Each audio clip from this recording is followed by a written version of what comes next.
Okay, so here we are on my mobile. I've chosen a page called Elegant Themes. It's the company that has produced the Divi theme, which is the theme that I love and I teach in my Build Me Beautiful web design course. So I already usually like this page, but I unliked it for the purpose of this video. So the first thing you want to do when you go to a page that you want to like is to tick the little Facebook thumbs up. What that does then is it will notify the owner of the page that you've liked it. And then what you want to do is you want to go to these three little dots.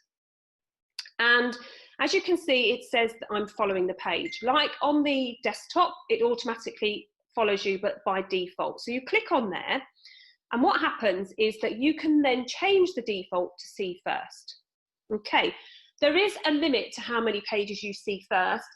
It doesn't actually tell you how many there is, how many the limit is, even if you've reached it. It just says you've reached it, and then you have to you have to put one of your see first pages to default and swap them around. So you can play around with that a little bit. Once you've selected the see first, you can go up to the top and get notifications on your mobile. So get notifications, and you can edit your notifications. So standard is all notifications from this page, up to 5 per day. Highlights is notifications about suggested posts from this page. So you can actually just get highlighted, so you'll get notifications suggesting to look at some of the posts. But even if you have this as see first, you will still see the post first in your timeline.